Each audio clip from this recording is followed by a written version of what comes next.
Welcome back, everyone. We're diving into something special today.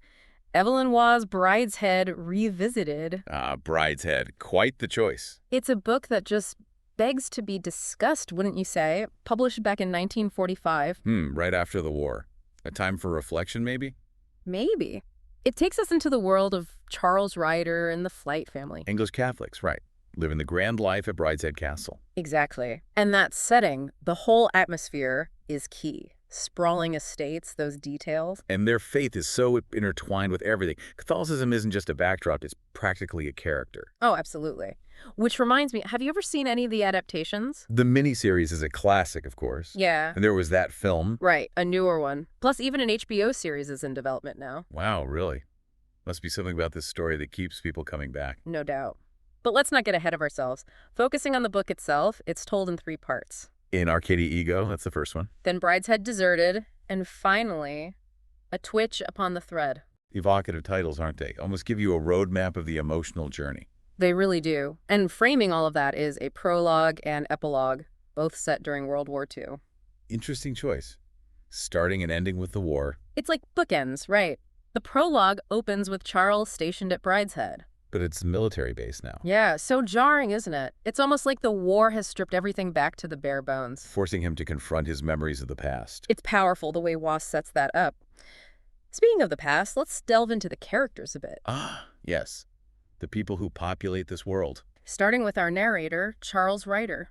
He's an artist. Paints murals for these arithmetic homes. Which mirrors a real artist, actually. Felix Kelly did the same kind of work. So Charles is almost embedded in the very world he's depicting. In a way, yeah. Witnessing the grandeur, but also maybe sensing its decline. Interesting.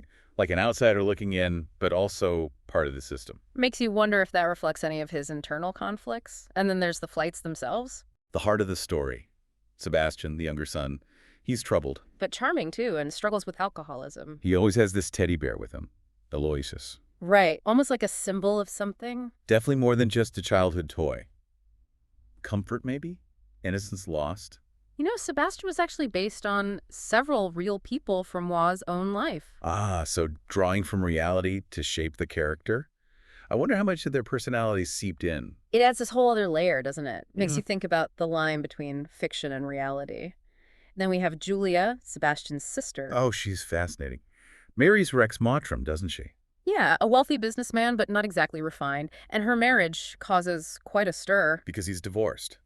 A big no-no for devout Catholics. Huge conflict, especially with Lady Marchmain, the family matriarch. She's deeply devout. And her husband, Lord Marchmain, is off in Venice with his mistress. Polar opposites, really. But Lady Marchmain, I find her so intriguing. Waugh supposedly based her on the kind of people he admired most. Strong in their faith, traditional. Maybe he saw that as something missing in the modern world. It makes you wonder if he's presenting her as a symbol of that fading world, or if there's a critique there too. And how about Lord Marchmain? Absent for much of the book, but his presence is felt, isn't it? Looming over everything. Then his return near the end just throws things into chaos. Oh, absolutely. A catalyst for change. But before we jump to the broader themes, there's one more character I can't forget. Anthony Blanche.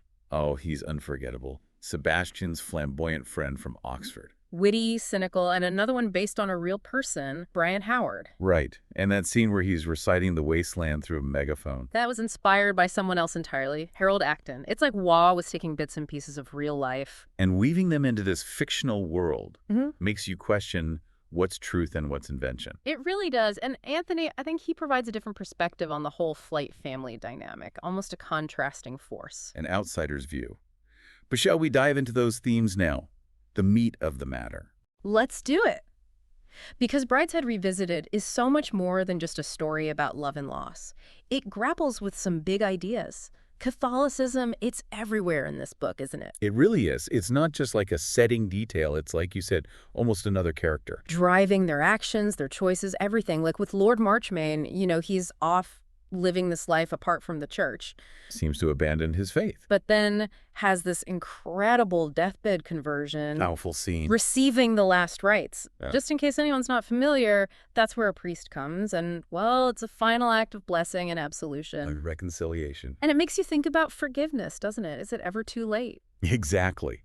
And that ties into this idea of grace that runs through the whole book. Like that quote Cordelia shares with Charles about the twitch upon the thread. From G.K. Chesterton, Right. It suggests that even when we stray, there's something drawing us back. like an invisible force, Hmm. grace acting on us, whether we realize it or not. Waugh really explores that tension between free will and a higher power. The characters make their choices, but there's this sense of something bigger at play. It's fascinating how he tackles these theological questions head on. Some people weren't so keen on it, though, back when the book was published. Some critics found it a bit heavy-handed, the religious aspect. Makes you think even then, people had different reactions to how faith was portrayed in literature. Definitely. But moving on, there's this other theme that's so central to the story. Nostalgia. Ah, yes, that longing for a lost world. Brideshead itself becomes a symbol of that, wouldn't you say? This grand estate, representing a whole way of life that's fading. The decline of the aristocracy, all that it stood for. There's this one line I love. It talks about making the world safe for the traveling salesman. With his polygonal pince nez. Right. And his fat, wet handshake. Waugh really had a way with words, didn't he? He did. It paints such a vivid picture of what's being lost, this shift from a world of tradition to one of, well, commerce. Progress, some might say. But some critics do argue that Waugh romanticizes the aristocracy in Brideshead. I wonder, do you think there's a danger in idealizing the past? It's a good question. Nostalgia can be powerful, but it's important to see the past clearly, both the good and the bad. Absolutely.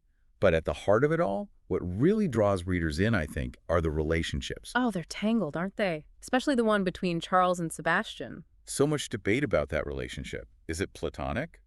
Homosexual? Waugh leaves it open to interpretation. There are definitely clues in the text that point in both directions, like when Charles talks about their naughtiness being a grave sin. Which in a Catholic context could be a hint, right? But then Waugh himself said that Charles's love for Sebastian foreshadowed his feelings for Julia. And that it was just a kind of intense friendship common among young men back then. So where does that leave us? I think it challenges us as readers to grapple with the complexities of relationships and how identity plays into that. Especially within the constraints of society and religious beliefs. And it keeps us engaged, keeps us thinking. The ambiguity is part of the power of the story. For sure, and it highlights Waugh's skill as a writer, creating these characters who are layered and nuanced. And speaking of interpretations, what about the different adaptations? We've got that iconic miniseries from 1981. Often considered the best one. The detail, the cast, it really captures the essence of the book, I think. Definitely sets a high bar. Then there's the film from 2008, got some more mixed reviews. It's tough to condense something as complex as Brideshead into a 2-hour movie, right? Choices have to be made. But then there's this new HBO adaptation in development. With Andrew Garfield and Rooney Mara. Yeah, exciting cast. Makes me curious to see how they'll interpret it for a modern audience. But I have to ask, what do you think keeps people coming back to Brideshead after all these years? Why does it resonate so much? It's a tough one. On the surface, you've got this very specific world, right? English aristocracy, early 20th century. Exactly. But I think it goes deeper than that. The themes, they're universal. Love, loss, faith, the search for meaning. Those resonate no matter who you are or when you live. It's like, even though the world has changed so much, those core human experiences, they stay the same. Don't they?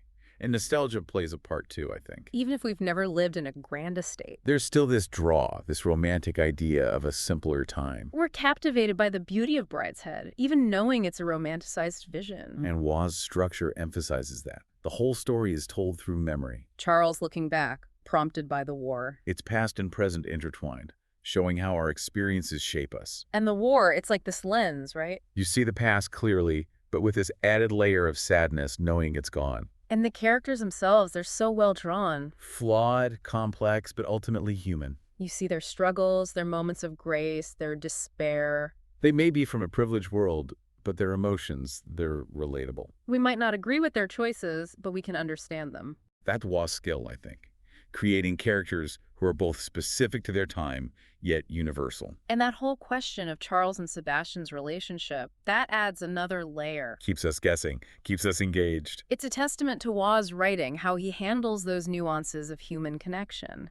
And we can't forget about faith. It's such a driving force in the book. Whether you're religious or not, you can't help but be moved by those spiritual struggles. The doubts, the moments of belief, it's all there. He really digs into those tough questions, doesn't he? So I think that's what keeps people coming back to Brideshead. It's this blend of timeless themes, these compelling characters, this sense of beauty and loss. All woven together into this unforgettable experience. It stays with you, makes you think, makes you want to discuss it. And discover new layers with each reading. It's a book that invites you back. Now I'm curious, what would draw you back for another visit?